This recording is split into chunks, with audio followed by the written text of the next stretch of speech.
Hey friends, thank you so much for joining me on the second part of this tutorial. Now, this time we're going to to add shading and some volume to that braided hair we drew.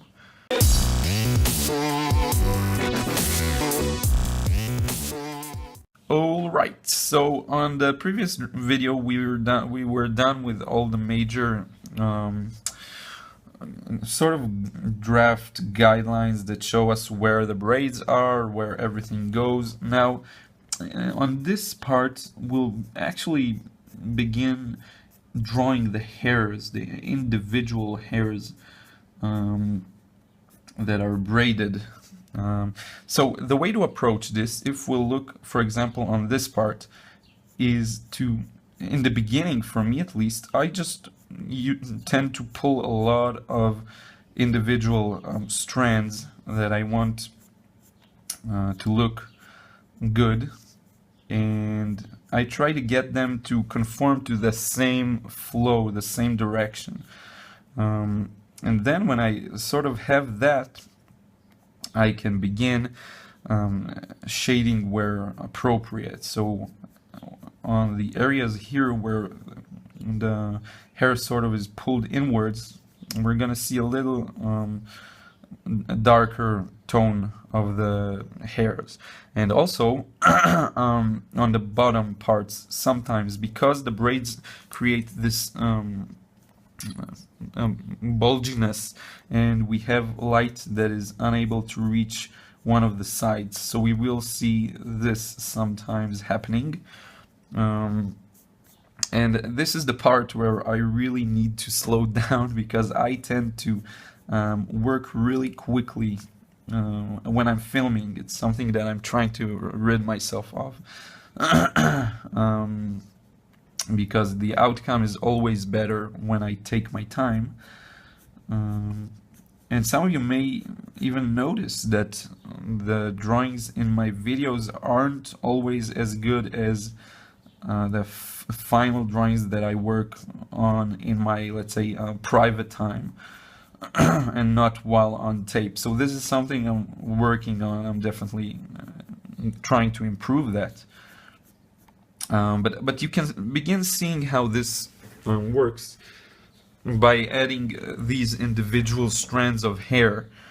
Now, because this is really mechanical and quite frankly boring, I think, to look at, let me know if it is, but what I'm gonna do is add some more of the hair and really take it into time-lapse and sort of end this entire left section here.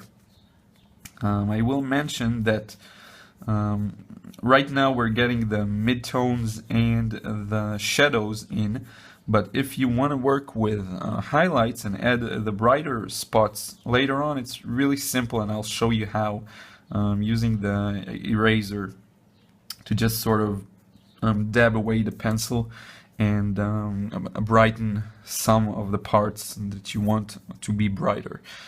Also, I think the result here is going to be a little darker than the image reference, because I'm really trying to show you the line work, and the reference is bright at some parts.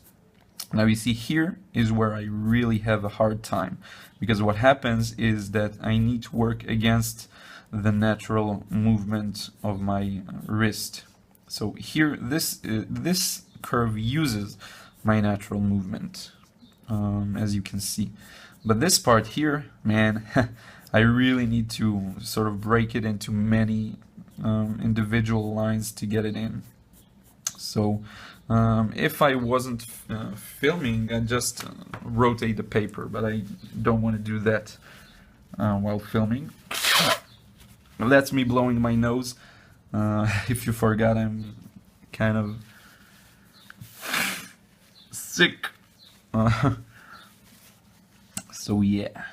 Now, what's nice about this step is that you sort of break away from the, remember in the beginning we had this general long line, and now we really get to see the shape of the hair without that. And I will add from time to time some stray hairs like this to add this sort of more realistic look again, because hair tends to a lot of hairs tend to leave their formation. Hair isn't perfect. I mean, if you're any girls watching this, you know that any women watching this, you know, hair is not, doesn't like to conform always to the shape that you want. My girlfriend can attest to that, for sure. Now, another cool effect that I want to show you here. So, a second ago we darkened this area. Now, what I want to do here is, because this bulk of hair is sitting underneath this one, I want to darken this area here that's close to the upper bulk. And the way to do that is simply by pulling some hairs and making them darker in the area right beneath this upper bulk. And this is something that's going to repeat itself here and between all the different braids. So that's another thing to get in. And that's it. I think it's time to kick it into time-lapse and see how it goes. I might zoom in a little so you can see some of the process, or I'll even zoom out, because I know it sort of cuts in the middle of the drawing right now. So let's get to it, and I'll see you in a second.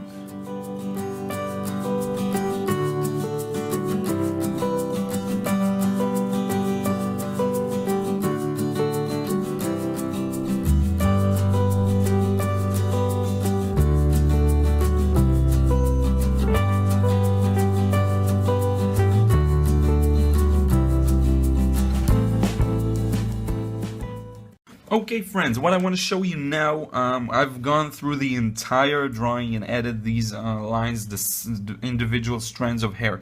Now, the thing that really will help this look more realistic, because now it's kind of sketchy, and it has to do with the fact that I had to really work against the natural movement of my wrist. So what's really gonna make this pop is recognizing the darkest areas and darkening them even further. And I will do that using a simple black colored pencil. It's not really a colored pencil, it's just a black, I'm not even sure how you call this. Maybe it's sort of a graphite paper pencil.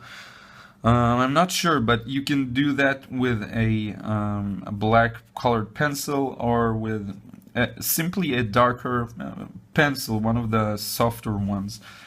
So what I'm doing now is I'm sort of looking for the darkest areas, and I'm darkening them even further. So in this case, we have all of these areas between the braids, and also some areas in the bottom of the braids and between them again. And you'll also notice, if you look at the reference, that there are some places in which we have this sort of a long group of hairs that is darker and is sort of continuing along where the hair is brighter. This is very common. You'll see this especially in this area. So you'll have this sort of a group of darker toned strands. My real issue with that black pencil is that it doesn't produce too much of a sharp line, so I really have to work carefully and twist it around all the time to get that pointy lid shape that I'm looking for. Now again, if you look at the reference, you'll notice how all the area here on the left is darker.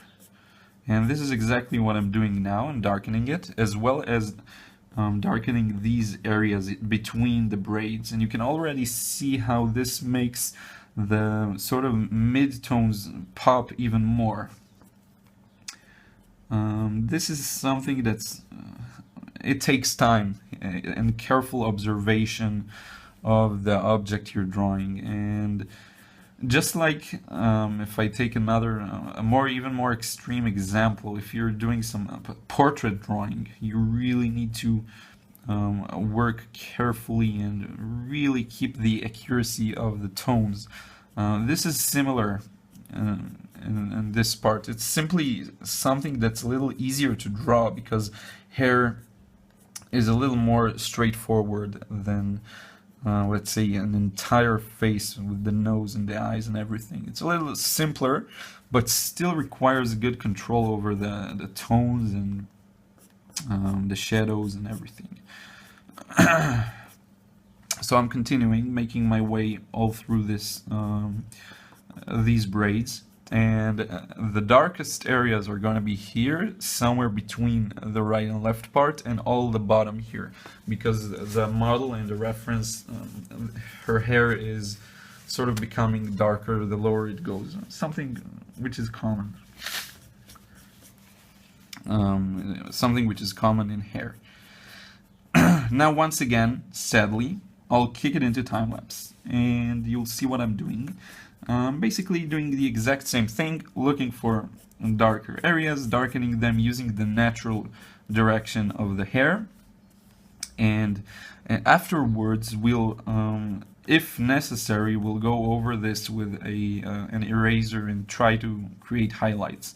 I do see that we won't need to do it as much because I did make room for the highlights already. I left it some parts completely white, but we'll see as we go. So let me kick it into time lapse. I'll see you soon.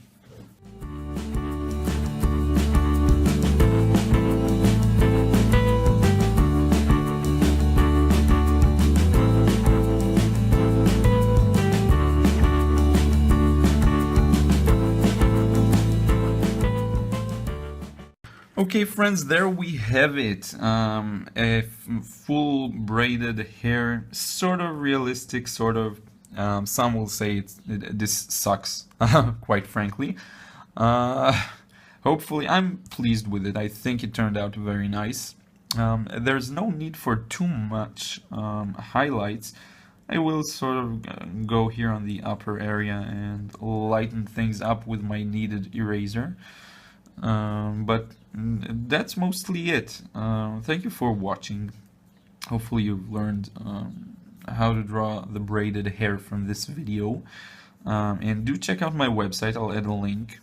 Now I want to try something. I have this list of ideas for videos, but if you want to see something, if you want me to do a specific video on something, please request it in a comment below. I will try and get it done. I really try to create videos that interest people. So if you have an idea for something you want me to do, or something you're struggling with in particular, just let me know and I really will try and make a video on that.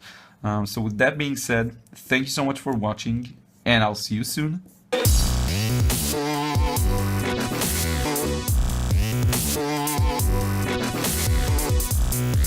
Yeah.